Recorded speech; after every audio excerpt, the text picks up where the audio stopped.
This video is sponsored by the Great Courses Plus. More about this amazing service, as well as how you can get your own free trial, later on in the video.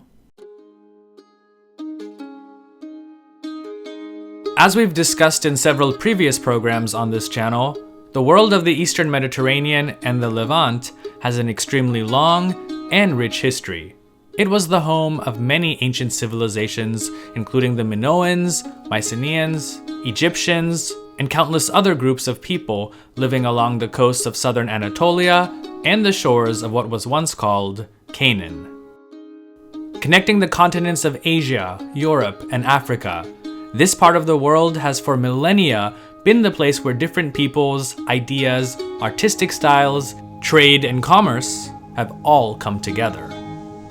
It's perhaps for these very reasons, among others, that the area was coveted by several great empires throughout history. In 1300 BC, the two dominant powers in the region were the Hittite Empire and the New Kingdom of Egypt. At the time, both of these states were at the height of their power and influence. However, barely a century later, their empires in the Levant would come crashing down as waves of new peoples entered into their former territories and resettled in the region, causing its ethnic and cultural landscape to change forever. Scholars call these series of events that occurred, roughly between 1200 to 1150 BC, the Late Bronze Age collapse, and its effects would be permanent. By 1100 BC, what was once an Egyptian empire in Canaan had now become a patchwork of new kingdoms and petty states. The Iron Age had arrived in the Levant, and with it, a new political order. Two of the states that rose from the ashes of the Late Bronze Age collapse were those of the kingdoms of Israel and Judah.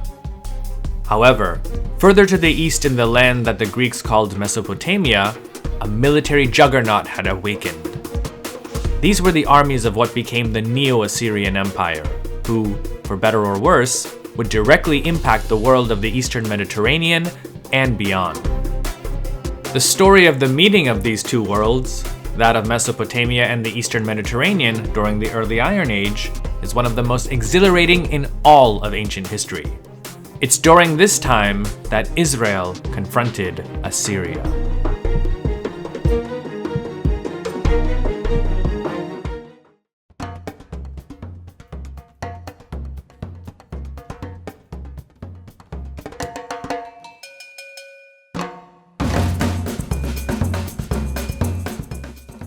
Hey man, what's going on? Dude, I'm so bored. I don't know what to do right now with this lockdown. I'm stuck at home. You could probably watch History with Sai. I've heard there are a lot of great videos on that channel. Dude, I've already seen them like 10 times. Oh, alright. Bro, what are you doing right now? Yeah, well, right now actually I'm planning a trip to Ephesus, Athens, and Jericho for, when the lockdown is done. All from information that I'm getting from lectures on the Great Courses Plus. Yo, the Great Course of what? Dude, the Great Courses Plus, it's awesome. Alright, check this out. The Great Courses Plus is a subscription on-demand learning service with some of the best lectures and courses from top professors from Ivy League and other great universities globally, as well as experts from places such as National Geographic, the Smithsonian, even the Culinary Institute of America. Through your subscription, you get access to a huge library of over 11,000 video lectures about anything that interests you, like history, science, math, literature, or skills like web design or video editing. Right now, I'm really into the course Cities of the Ancient World, which is helping me to plan a trip to several ancient sites that I hope to visit and eventually share with you on this channel. The Great Courses Plus has something for every lover of history. So check it out on your TV, computer, tablet, or any streaming device, including your mobile phone, where you can download the lectures and listen to them as if they were podcasts. So, give the gift of knowledge or start your own journey with a free trial of the Great Courses Plus today. To start your free trial, click the link in the video description.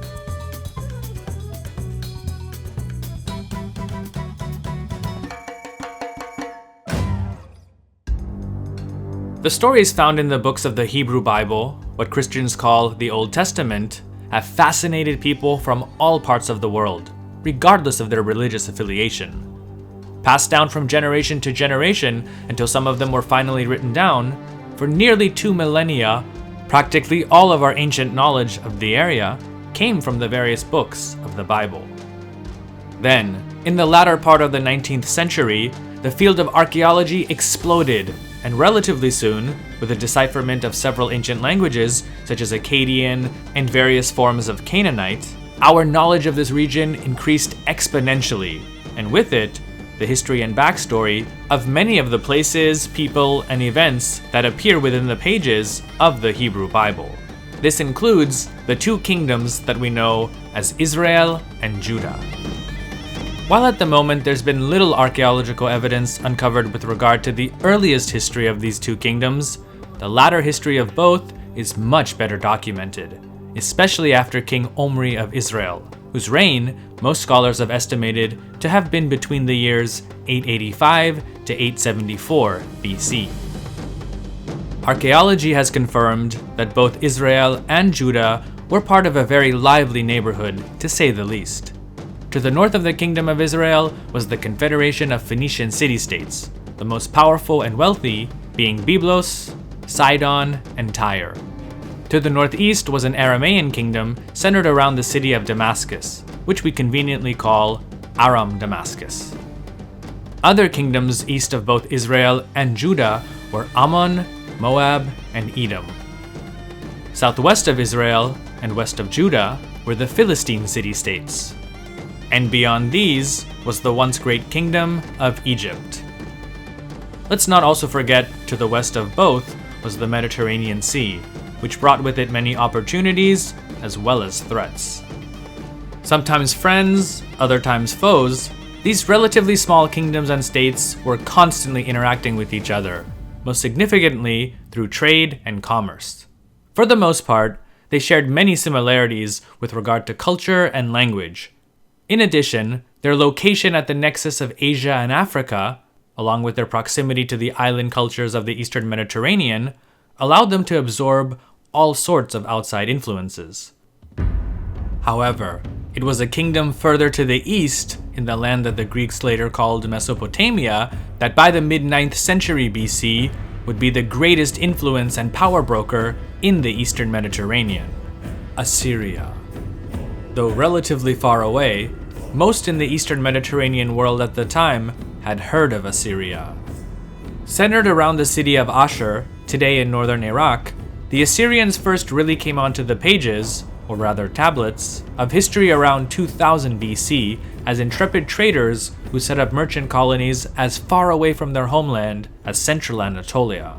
Though eventually being absorbed into the empires of others, by 1300 BC, Assyria, along with the Hittite Empire in Anatolia, the Kassite Kingdom of Babylonia, and the New Kingdom of Egypt, were the most powerful states in the region. Then came the events of the late Bronze Age collapse of the 12th century BC, which completely unraveled this political landscape. Since we've covered this period quite extensively in previous programs, which I'll link to in the video description, I won't go into too much detail here. But in summary, the half-century between 1200 to 1150 BC saw the political and cultural breakdown of many civilizations, including the various Mycenaean kingdoms of Greece and the Aegean, the Hittite Empire in Anatolia and the Levant, the decline of the New Kingdom of Egypt and the collapse of its empire in Canaan, and the end of the Kassite Kingdom of Babylonia. These were just some of the major powers. There were several other kingdoms who also met their end during this time period. The causes of the late Bronze Age collapse have been attributed, or a better word would be blamed, on two main factors or series of events. One was the arrival of large groups of migrants and marauders from the Mediterranean, known as the Sea Peoples, and the other being severe drought caused by changes in the overall climate. There was one great Bronze Age kingdom that did survive the chaos: Assyria. Though weakened and ultimately losing territory and influence, the effects of the late Bronze Age collapse, to a great extent, spared Assyria from the severe destruction that afflicted its neighbors to the west. Assyria was also arguably the first kingdom to bounce back after the dust had begun to settle. Already by 1100 BC, the powerful Assyrian king, Tiglath-Pileser I, claims to have crossed the Euphrates River at least 28 times to fight against groups of Aramaeans who had established several small kingdoms of their own. Though he was successful in establishing a presence in the region, Tiglath-Pileser's successors weren't able to capitalize on his gains, and for most of the next century or so, Assyrian influence in the Levant was relatively limited. Things though changed with the Assyrian king, Ashur-dan II, whose reign ushered in what we call the Neo-Assyrian period.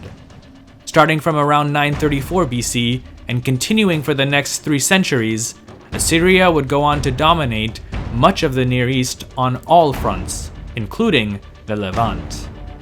Ashur-dan II's successors gradually extended their reach westward, and by the reign of Ashurnasirpal II in 875 BC, Assyria was collecting tribute from several kingdoms, including cities of the eastern Mediterranean coast as far south as Tyre. At the time, the Assyrians' goal was not to annex these areas, but simply collect tribute and allegiances of vassalage. It was his son and successor, Shalmaneser III, who altered Assyria's western policy to maintain a more sustained presence in the region. Starting in the very first year of his reign, Shalmaneser marched into the Aramaean and Luvian Neo-Hittite areas of what's today northern Syria to face a coalition made up of 4 relatively small kingdoms: Sama'al, Patin, Bitadini, and Carchemish. Though we don't know the specifics of the battle or the number of troops involved, it's clear that Shalmaneser's forces won, and he was able to annex a good deal of territory. Though defeated, the coalition didn't completely disband. In fact, it grew. The next year, Carchemish revolted, as did Bitadini under its king, Ahuni. Shalmaneser was able to recapture Carchemish, but Bitadini held out, and the Assyrians laid siege to the city. This continued until the next year when Shalmaneser was finally able to capture it. He then turned the city into his regional capital, renamed it Kar-Shalmaneser, meaning City of Shalmaneser, and repopulated it with Assyrians. As for King Ahuni, he managed to escape. Accomplishing his goal of creating a permanent Assyrian presence in the region, Shalmaneser headed back east to Assyria. Though not in open conflict with Shalmaneser, the kingdoms of Israel and Judah had closely been monitoring the situation of their Aramaean neighbors and knew that it would only be a matter of time before the Assyrian juggernaut would come for them. At the time, the kingdom of Israel was ruled by the Omride dynasty, which was founded around 885 BC by an Israelite army officer named Omri. In all honesty, we don't know too much about Omri other than what the authors of the Hebrew Bible tell us, and their portrayal of both him and his son, Ahab, is not a very favorable one. This could have been for several reasons. For example, the controversial way in which Omri came to power, his supposed unfaithfulness towards the god Yahweh, and, in the case of Ahab, his marriage to a Phoenician princess named Jezebel, who promoted the worship of the Canaanite god Baal within Israel. Despite their negative press, Omri and his son Ahab oversaw one of the kingdom of Israel's greatest periods of prosperity and expansion. Archaeological surveys seem to back this up, with significant finds illustrating massive building projects during the reign of his dynasty, especially around the site of ancient Samaria, the kingdom of Israel's capital city. As for Israel's southern neighbor, Judah, it too was prospering, though it was smaller, essentially landlocked, and less developed.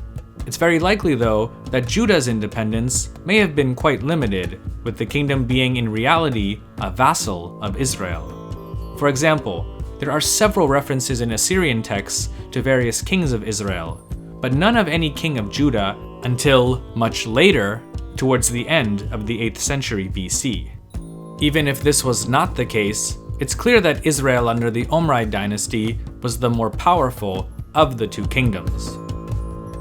In the summer months of 853 BC, Shalmaneser III returned to the Levant and took the city of Aleppo before turning his army southwards towards Hamath, which was ruled by a king named Irhuleni. He describes how his forces, one by one, took Irhuleni's cities as they moved towards Qarqar, located just over 50 to 60 kilometers northwest of Hamath. In his own words, Shalmaneser tells us, "I approached the cities of Irhuleni, the Hamathite. I captured Adenu, Parjai, and Arganii, his royal cities. I carried off captives, his valuables, and his palace possessions. I set fire to his palaces. I departed from the city of Arganai. I approached the city of Qarqar." Irhuleni, though, was not to be found. Facing little resistance at Qarqar, Shalmaneser burned the town. However, the real challenge would come as he prepared to march further south. There, he faced a massive coalition consisting of 11 kings and whatever resources their kingdoms could muster together. Led by Hadarezer of Aram Damascus, Irhuleni of Hamath, who had just recently fled his own kingdom, and King Ahab of Israel, it was an impressive force.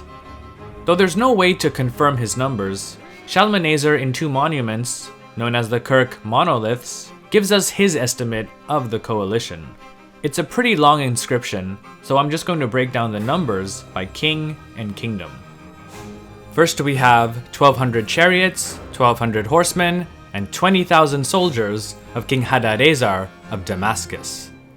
Next, 700 chariots, 700 horsemen, and 10,000 soldiers of King Irhuleni of Hamath, which is pretty impressive considering that he just lost the rest of his kingdom to Shalmaneser a short while before the battle. Then we have 2,000 chariots and 10,000 soldiers of King Ahab of Israel. Other notable mentions include King Matinu of the Phoenician city of Arvad and a force of 1,000 camel cavalry from Gindibu of Arabia, the latter being the first Arab ever to be mentioned in written history. Again, I have to stress that one can't confirm these numbers, and we also have to take into account that these are Shalmaneser's figures, which he may have exaggerated to emphasize how massive the coalition that he defeated was. In his own words, he states, "Trusting in the exalted might which Ashur, the Lord, had given me, I battled with them. From Qarqar, as far as the city of Gilzau, I routed them. 14,000 of their warriors I slew with the sword. I rained destruction upon them. I scattered their corpses far and wide, and covered the face of the desolate plain with their wide-spreading armies. With my weapons I made their blood flow down to the valleys of the land. The plain was too small to let their bodies fall, and the wide countryside was used up in burying them." Most scholars, though, have concluded that the outcome of the Battle of Qarqar was a stalemate at best, and one that was very costly for Assyria. For the Kingdom of Israel, though, the Battle of Qarqar may have been considered a win. After all, it remained untouched and independent from Shalmaneser's forces. Though they must have lost many men in battle, the fact that they contributed so many troops, the third largest contingent in the coalition, indicates that Ahab's Israel was indeed a very powerful state. Unfortunately, Ahab died shortly after the Battle of Qarqar, and soon after this, Israel's fortunes began to reverse. Kingdoms that Israel had subjugated broke out in rebellion. For example, Moab. There were also conflicts with Aram Damascus, especially after Hazael came to the throne of that kingdom in 843 BC. Hazael probably saw the weakness and instability within Israel as an opportunity to expand his influence further south. Assyrian spies must have also taken notice of this and reported such developments back to their king. In 841 BC, Shalmaneser returned, and this time, without the old coalition intact, had a much easier time plowing through the Levant. In fact, he really only had to deal with Hazael, who faced him around the vicinity of Mount Lebanon. Shalmaneser was victorious, and he gives us some specifics. In my 18th regnal year, I crossed the Euphrates for the 16th time. Hazael of Damascus trusted in the might of his troops, and he mustered his army in great numbers. I decisively defeated him. I felled with the sword 16,000 of his men of arms.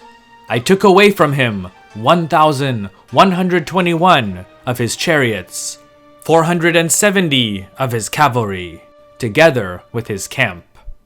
In order to save his life, he ran away. I pursued after him. I confined him in Damascus, his royal city. As the text states, Hazael fled to Damascus, but Shalmaneser chose not to follow him there, and instead devastated the surrounding lands, cities, and villages before proceeding to the Phoenician port of Tyre. Damascus, after all, was a highly fortified city, so why devote so many resources into subduing it when perhaps more sustainable damage could be done in other areas? This strategy may have actually worked. Not laying siege to Damascus meant that the Assyrian army was free to push further south into the Levant. At the same time, Hazael was also at war with Israel's king Jehoram and his ally, King Ahaziah of Judah. Hazael obtained a decisive victory against them at a battle near Ramoth Gilead.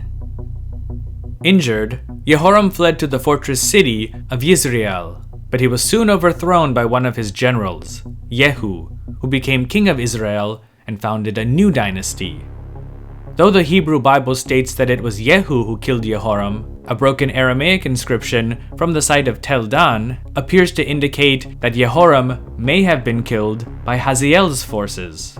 Regardless, upon the overthrow of Jehoram, Jehu became king of Israel and, probably to save his kingdom from being obliterated by the oncoming Assyrian army, promptly swore an oath of vassalage to Shalmaneser. This is actually depicted on the famous Black Obelisk of Shalmaneser in one of its many panels.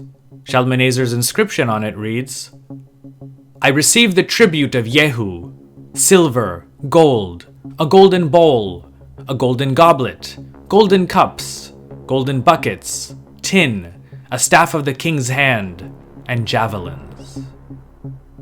With his goal of subjugating most of the Levant complete for the time being, Shalmaneser headed back to Assyria to take care of matters closer to home. Though the Neo-Assyrian Empire was the most powerful that it had ever been up until that time, the last years of Shalmaneser's reign saw a civil war break out between his two sons. This set into motion events that ultimately weakened Assyrian influence in the eastern Mediterranean, which allowed Hazael to reassert his power, and this time take over even more territory in the southern Levant to form a small empire of his own. With the Assyrians too occupied with internal matters to pay much attention to what was going on in the west, by 820 BC, the kingdoms of Israel and Judah had become vassals of Aram Damascus. This, though, would prove to be only temporary, as eventually the Assyrians would return, and the political order, as well as several kingdoms, would be uprooted once again. We'll find out what ultimately happened to the kingdoms of Israel, Judah, and the Neo-Assyrian Empire in part 2 of this series. Stay tuned. Thanks so much for stopping by. I really appreciate it. If you learned something or simply just enjoyed the video, please don't hesitate to hit that like button because it helps the channel out a lot. Also check out the History with Sai podcast, where I go into more detail with regard to some of the topics discussed on the channel. You can also follow History with Sai on Instagram, Facebook, and Twitter. Thanks again, and I'll catch you in the next episode. Take care and stay safe.